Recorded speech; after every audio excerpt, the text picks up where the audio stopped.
Yeah, last week a story came out reporting the Dalai Lama had intimate, non-consensual relations with three underage... Sorry, wrong story. That was about Catholic priests in Nantucket. Sorry. That's next week. The real story is that last week the Dalai Lama kissed a child and asked him to suck his tongue. And of course a lot of people were upset. They were like, you can't ask an 8-year-old to S your tea. That's disgusting. But also a lot of people were defending him. Some Midwestern white women on my face and was like, maybe that's just how they greet each other in Tibet. Maybe there's a lot of chakra on the tongue. I know they like that over there. And honestly, that was kind of my first reaction when I heard the story. I was like, he's an old man. They love kissing kids. Not even in a gross way. We all have an uncle who's a little touchy and kissy and asks you to call him His Holiness. We all have that uncle, you know? And I always just thought that if an old person like taps their face with an index finger, you just gotta kiss there. That's the rules of life, actually.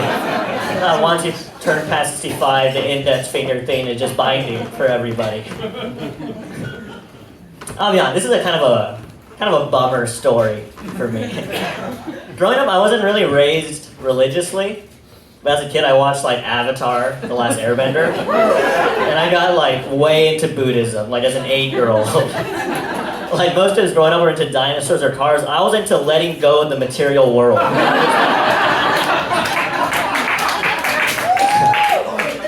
was my childhood. I used to have a Dalai Lama action figure. And I'd sit G.I. Joe next to him and have Dalai Lama explain the practice of nonviolence. It was like a plushie, and you'd like press a little button on the front of Dalai Lama, and he would say like Buddhist catchphrases. He would do like, there's no path to happiness. Happiness is the path. Or he'd be like, whatever is not yours, let go of it. If you keep pressing the button, he starts saying stuff like overthrow the legitimate Chinese government. But you don't press it. Press it once or twice, and then you move it on.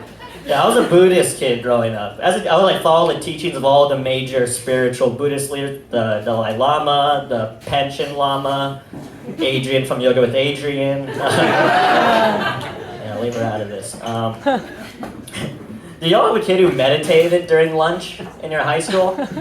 That was fucking me, man. The bathrooms would always have like swastika graffiti, and not all of them were by the skinheads. Some of them were, okay.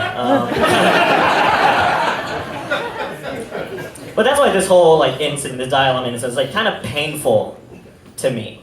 It's like regardless of like if what he does was like disgusting and abusive, or it's just like an innocuous gesture that we're looking at with like a Western lens, it just kind of makes me sad that like one of my heroes is like brought down to this level where we're talking about him like this. And I don't know what's like the right thing to do. Like, do we make the Dalai Lama take one of those sexual harassment modules you do at work? Let me tell you, it's not easy trying to explain the age of consent to someone who believes in reincarnation. You have to add a lot more math in there. And if it does like we like put the pressure and force him to do like a notes app apology, 6 months later the Dalai Lama would be releasing a Netflix comedy special called Trigger Warning, and apparently Joe Rogan. It just feels like nothing will change. And it really feels impossible to have heroes anymore. I feel like no matter who you look up to when you were a kid, at some point later, you just start hearing rumors about them. And it's not like a fun high school rumor. It isn't like the Dalai Lama has a crush on another 8-year-old spiritual leader. It's not high school. Once you're over 21 and there's a rumor about you, it's bad. Once you're over 21, there's a rumor, that's called an allegation, actually. That's the technical term. And to me, it just feels a bit exhausting nowadays. It feels like I'm constantly having, for myself, to evaluate whether someone's good or bad, and then feel accordingly every time. And I know we've made a lot of progress by holding people accountable, but it also feels like such a slippery slope if we're constantly having to vet every person and reward them if they're good and punish them accordingly. I just don't think it's possible for everybody. And I do wish that we could just take like a little leaf out of little Dalai's book and like believe in a little karma.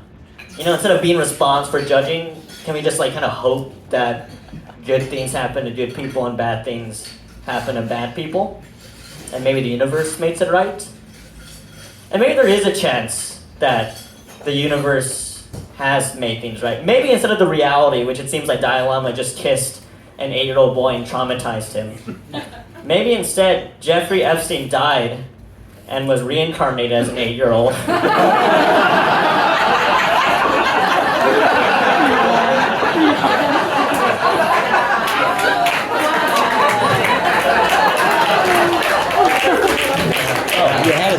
And he has to spend his whole life sucking the tongue of 80-year-old men. Maybe the universe... Okay, thank you everybody.